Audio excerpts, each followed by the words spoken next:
Minha mãe faleceu, eu tinha 1 ano e 9 meses. Meu pai me deu para minha irmã casada com 14 anos, casada com 14 anos, me deu para ela e deu todos os filhos. Não ficou nenhum em casa. E aí eu comecei então a minha grande trajetória.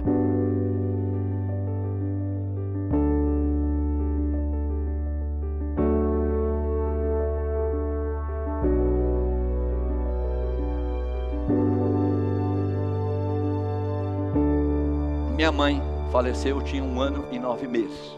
Meu pai me deu para minha irmã casada com 14 anos, me deu para ela e deu todos os filhos.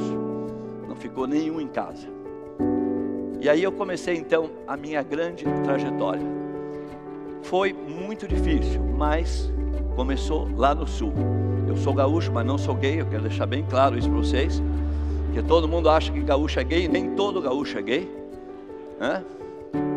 E não é porque tenho 4 filhos, não. Mas a ideia é que eu, aos 6 anos de idade, então, com essa minha irmã, ela trabalhava fora, ele também. Ele bebia um pouco, infelizmente, ele bebia um pouco, e ele incomodava um pouco. E aos 6 anos de idade a gente mudou para Porto Alegre.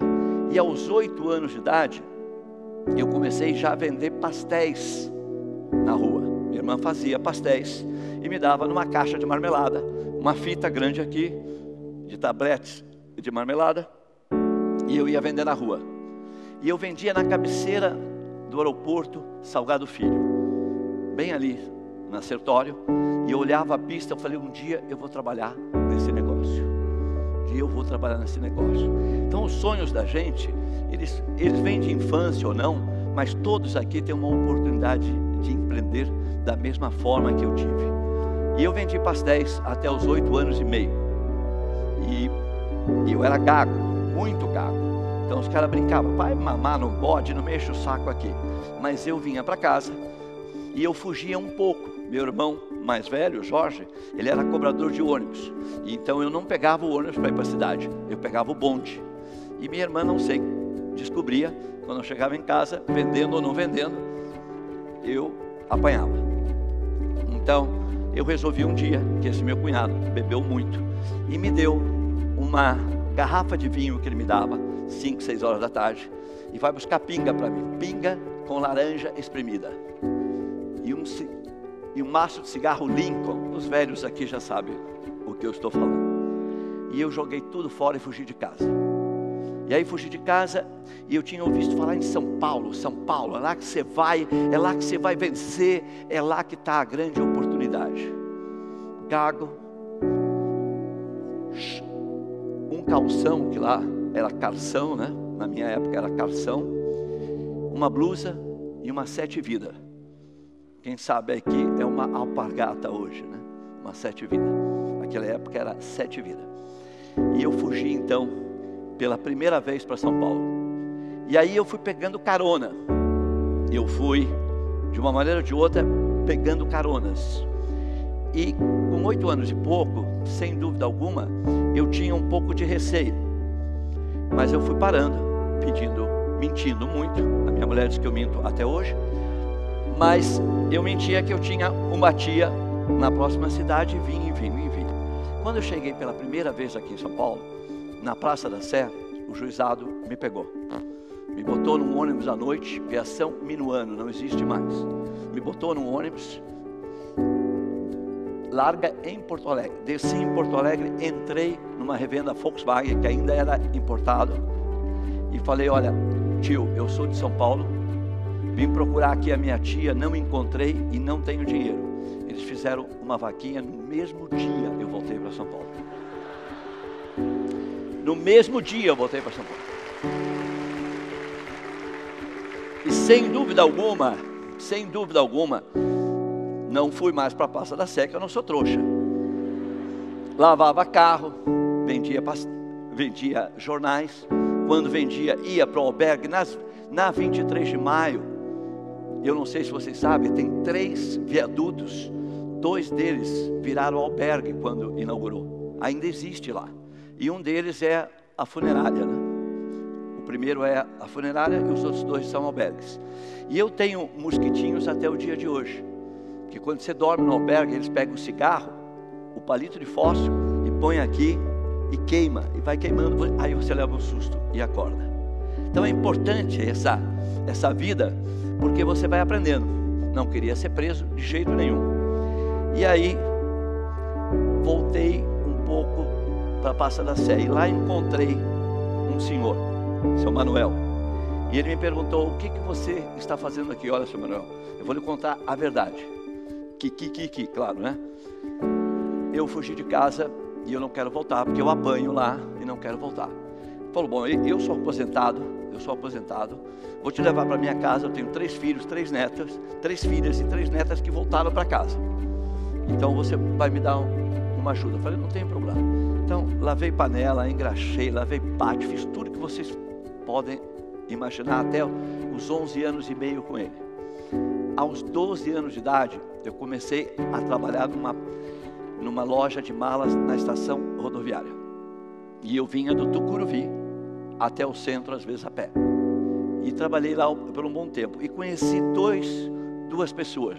Um gaúcho, com 16 anos, que queria viver de mulher. O sonho dele era casar com uma mulher rica. Vamos para o Rio que a gente vai ganhar dinheiro. E o outro, um Catarina, falou: não, eu só quero trabalhar no Rio. Eu falei: eu também quero trabalhar no Rio. Fui lá nessa família, agradeci a eles e falei: olha, eu gostaria mesmo de ir embora. E aí foi uma das partes mais importantes da minha vida. Não tinha documentação. Fiquei no viaduto do Chapa quase 6 meses para conseguir uma cópia do meu registro, tirar a carteira de trabalho. Aquela época podia, não era crime como é hoje. Hoje crime é roubar, matar e votar aos 16 anos. Mas é crime trabalhar. Não entendo esse país. Sinceramente, não entendo esse país. Como é que alguém possa roubar, matar e votar no presidente, mas não pode trabalhar? Não é crime alguém trabalhar. Sinceramente, não é. E aí fui para o Rio de Janeiro. Cheguei no Rio de Janeiro, 5 horas da manhã, nunca tinha visto praia na minha vida. Dormi 8 horas na praia, fiquei 14 dias num pronto-socorro do Botafogo, ao Lago do Canecão, tomando banho de vaselina, hein? Cuidado aí com a gauchada. Voltei pro hotel à noite, Flamengo, um hotelzinho de 2 andares, na frente cheio de hotelzinhos, que eram pousadas todas de portugueses. Falou: ó, nós temos que fugir à noite porque não temos dinheiro para pagar. Ninguém conseguiu emprego, vamos fugir. Fugimos à noite pelo telhado, caímos numa obra e saímos. E aí eu fui para Copacabana. E lá, sem dúvida alguma, na cidade maravilhosa, eu fui lavar carro e guardar carro em frente de Copacabana Palace, com 12 anos e meio de idade. E aí conheci um guia turístico, Paulo Geraldo Silveira Tavares, que foi meu padrinho de casamento e infelizmente faleceu. Ele me deu um pouco de oportunidade. Ele falou: Eloy, você está aqui, você quer ir para um emprego fixo? Eu falei: claro que vou. Aí ele me levou para a vovó Estela. Tem uma passagem que eu não contei, mas eu não tinha os 2 dentes da frente. Eu trabalhei numa padaria entre Mafra e Rio Negro. Tem um rio, tem uma ponte e uma padaria. Eu trabalhei lá por uns 6 dias para conseguir dinheiro para vir para São Paulo, ou carona, o que for, e eu chamei o padeiro de corno. E ele me deu um soco, correu atrás de mim e me quebrou os 2 dentes da frente. Então eu cheguei no Rio de Janeiro, não tinha os dentes. Eu trabalhei em São Paulo sem os dentes da frente. E aí ele me apresentou então para uma pessoa maravilhosa, que é a vovó Estela. Na vovó Estela, eu tive a oportunidade então de sair das ruas. Porque tinha dia que eu dormia no Copacabana Palace, mas tinha dia que eu dormia na rua. Quando eu conseguia dinheiro, tudo bem.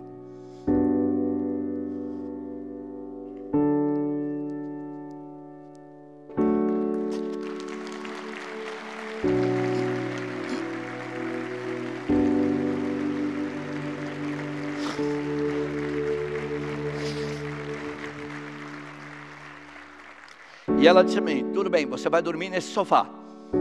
Era um sofá de 2 lugares. Você vai arrumar os dentes e vai parar de falar caça, carção ou soldado. Esse era o meu. Lembra que nunca mais voltei à escola. Dona Estela me levou na universidade. E lá arrumei meus dentes, como cobaia. Todo mundo é cobaia aí, cuidado, hein? Não riu não. E aí eu tive a oportunidade então de aprender a ser um office boy. Aprender a falar o português correto. Ela era muito brava, Dona Estela, muito brava. Mandou o marido embora e tudo. E ela falou: Eloy, português correto, dedicação. Meu café da manhã às 8 da manhã, pronto, batidinho. Nesse café, um pouquinho de água e leite, todo dia pela manhã. Escovar os dentes. E eu comecei então a visitar a Brandif todos os dias, a Panam, a Varg, e eu comecei depois a emitir bilhete. E fiquei lá até os 12 anos de idade. Aliás, até os 17 anos de idade. Quando minha irmã saindo de Porto Alegre para aventurar aqui em São Paulo com 6 filhos já. Um marido bêbado ainda e meu irmão maior bêbado também. Porque meu irmão maior cantava em boate, ele só cantava se estivesse bêbado. Lembra um pouco Nelson Gonçalves, assim um pouquinho. E aí não tinha jeito. Eu tive uma trajetória extremamente difícil, mas eu posso dizer para vocês que foi uma grande oportunidade para mim. Porque eu consegui fazer muita coisa. E das coisas que eu fiz, tudo eu aprendi. Aprendi. De que se para conseguir alguma coisa, você tem que guardar a sua humildade. A arrogância é a maior ignorância de alguém. E eu sempre guardo isso hoje comigo. Às vezes eu brigo com muita gente, depois eu vou lá, desculpa aí. Porque é fundamental que uma pessoa como eu sobreviva num momento tão difícil que eu tinha como vida. Então eu fiz tudo, office boy, lavei carro, vendi porta-vaso, vendi porta-vaso é pesado, é de ferro. Fiz tudo na vida, obra, porto, trabalhei em porto, eu fiz tudo para sobreviver aqui em São Paulo. E eu vim para cá com uma idade crítica, muito crítica, de 17 para 18, quartel. Entrei no quartel e viram que eu tinha uma dificuldade. De novo, mais uma dificuldade. Eu estava com sífilis no sangue. E naquela época era muito difícil. E meu sonho era ser da PE, né? Então eu estava no quartel da PE, mas fui mandado embora pelo 3º dia depois, antes de cortar o cabelo. Me deram 72 bezetacil e falou: vai embora, desgraçado. E eu fui embora e eu fui me curar. E consequentemente mais um caminho. Eu acho que todos os dias nós temos esse caminho. E consequentemente eu entendi que vou continuar a minha vida de vendedor. Eu acho que sempre eu fui um vendedor. Encontrar o caminho todo dia. E eu encontrei na atividade de turismo um jeito de vender. Porque entendi que as agências de viagem, na maioria, são compradas. Elas não sabem vender. Prestam um bom serviço, mas não sabem vender. E eu achei que, sinceramente, o meu dom, além da indústria, que eu gosto muito, porque você sabe que eu fugi então com 8 anos, porque eu já gostava de viajar. Eu adoro o que eu faço, sou louco pelo que eu faço. Um empreendedor é fundamental isso, acreditar no que gosta e ir atrás. Não desistir nunca. Pode dar um passo para trás, mas depois 2 para frente. Não desistam. Vão atrás do sonho de vocês. Mas entendi que um empreendedor, ele precisa ser vendedor. Eu acredito que um empreendedor tenha que vender o que ele construiu, o que ele sonhou, o que ele empreendeu. Não para vender no dia seguinte a empresa, mas vender o produto, o serviço que ele criou, que ele empreendeu. E criar até a família como eu. Eu criei 4 filhos, eu tenho filhos de 42 anos, 41 anos, 37 anos, de 34 e 5 netos. E agora vou para o 6º neto. Eu fiquei rico no negócio? Não. Eu constituí a família, eu fiz o meu negócio. Eu vi muitos ricos infelizes e conheço muitos ricos infelizes. E vocês também. Então o dinheiro, ele divide, mas ele aumenta a sua visão como família, como cidadão, como ser humano. Aliás, a palavra ser humano é bem clara. Nós queremos ser humano, ainda não somos, porque matamos uns aos outros. É muito importante o que eu estou falando, mas nós temos que aprender muito ainda sobre isso, sobre o ser humano. E eu tenho, nessa vida, tudo que eu faço, eu vendo. Tudo que eu faço, eu vendo. Só não vendi a mulher ainda, os filhos, nem os netos, isso eu não quero vender. Aliás, vocês viram que eu não casei então com mulher rica coisa nenhuma, né?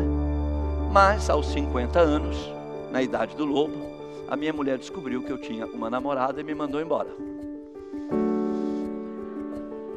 E aí pegou um bom advogado e me tirou quase tudo.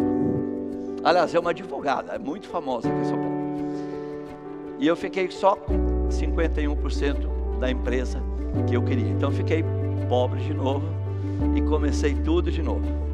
Porém, o que eu posso dizer para vocês, que lá daquele aprendizado que eu tive, lá daquele aprendizado de estar na rua, eu falei, aonde eu comecei minha empresa nova, aonde lá, daquela dificuldade que eu tive, que muitos de vocês terão, que é o começar dentro de uma sala, com uma pessoa sozinho, sem investimento, e alguns de vocês podem ter ou não podem ter, mas não devem desistir. Não devem desistir em hipótese alguma.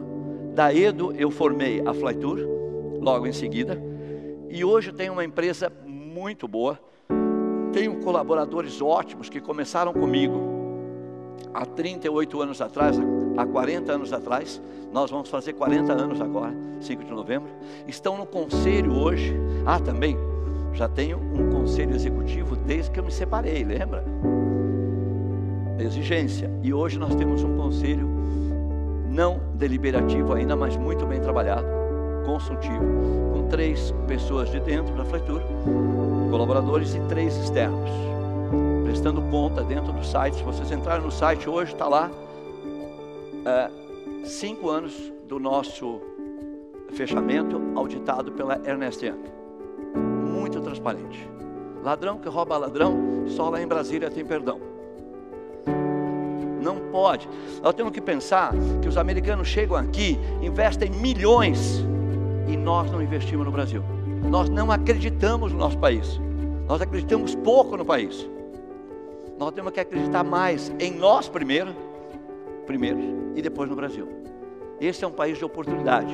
Alguém como eu que não estudou, cheguei aonde cheguei e ainda vou mais longe. Eu estou com 64 anos e não comecei ainda. Alguém está cansado aí? Não comecei ainda. Então não tenham medo de que eu tenha começado com 24 anos um investimento próprio. Perdi vários negócios, quase quebrei, em 90 eu quase quebrei, passei por todos os planos, mas eu briguei com 2 concorrentes meus, e eu fiquei devendo naquela época 3,5 milhões de dólares, vendi 14 apartamentos num dia, e comecei minha empresa de novo, não quebrei. Quebrar uma empresa hoje, e ficar com imóvel, com patrimônio, é no mínimo uma burrice. Comece de novo, porque eu tripliquei o patrimônio depois que eu vendi. Então acreditar, de novo, acreditar em vocês mesmos, sem ter medo de ser feliz. Porque eu acho que isso que eu faço hoje, uma empresa que está no Brasil há 40 anos, nosso faturamento para este ano é de 4 bilhões e 700 milhões de reais. 5 milhões de passageiros prestados serviços pela empresa. Eu presto serviço na internet como B2B e fisicamente com as lojas, com os franqueados. E não tenho medo de dizer para vocês aonde eu quero chegar. Nós queremos chegar, sem dúvida alguma, a faturar 9 bilhões e 400 em 2018, sem medo de ser feliz, 5 mil empregos, porque isso é que tira a violência desse país. Nós não temos emprego ainda, nós não temos educação, e eu acho que isso é importante. Nós temos hoje 13 salas de treinamento no Brasil, eu acredito muito nisso. Quando eu olho aquelas salas lotadas, eu choro, porque é maravilhoso saber que você está capacitando alguém, que está te ajudando, que te trouxe até aqui, que sem dúvida alguma, eu não faria absolutamente nada sem eles. A gente usa muito bem Peopleware, Software e Hardware. É um tripé bastante interessante, principalmente para mim. Eu ainda escrevo errado, eu ainda não sei quando é vírgula, quando é ponto, eu não sei quando é N, quando é M, eu não sei quando é C cedilha e quando é S. Isso quer dizer, o Peopleware, as pessoas me trouxeram até aqui, acreditaram no meu sonho. Muitas pessoas acreditarão nos sonhos de vocês. Não tenham medo, não tenham mesmo nenhum medo. E, consequentemente, que me trouxe até aqui, claro que foi esse sofá. Em todas as Fly Tour, eu tenho esse sofá. Inclusive eu entro pela manhã na Fly Tour e passo por ele, olho para ele, porque às vezes eu venho muito puto na rua, né? Olho para ele e já fico humilde, na hora. Lembro de onde saí. Ah, desculpe, casei com a minha mulher de novo, realizei meu sonho e fiquei rico.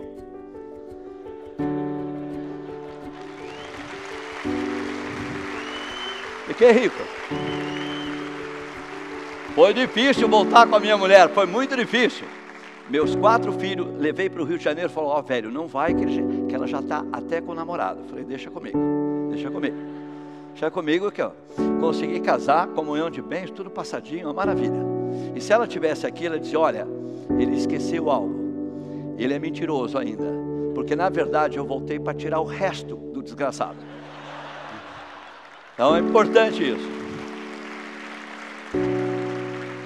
Eu acho que cada um de nós é um provedor de dignidade. É importante isso.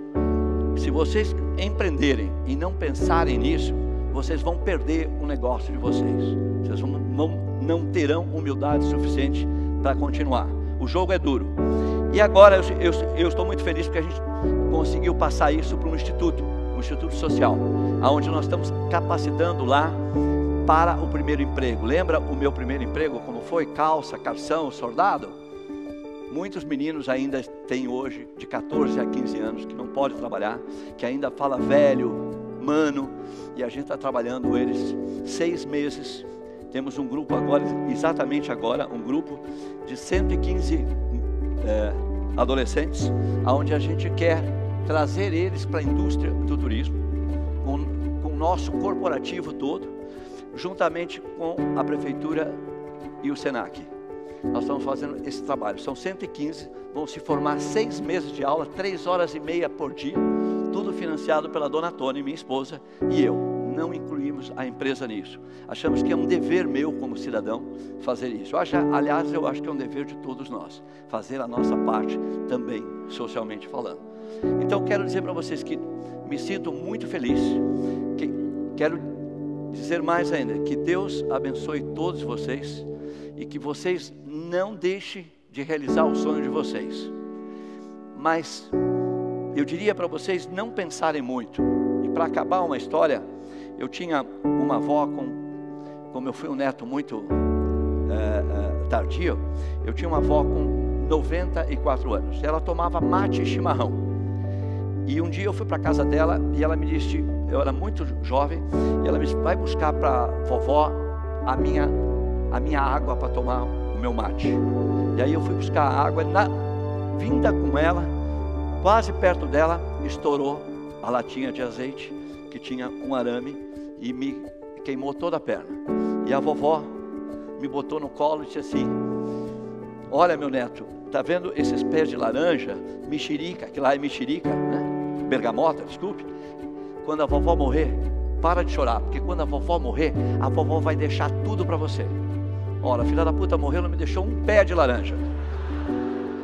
Então, por favor, não espere pela vovó. Que Deus abençoe vocês. Muito obrigado.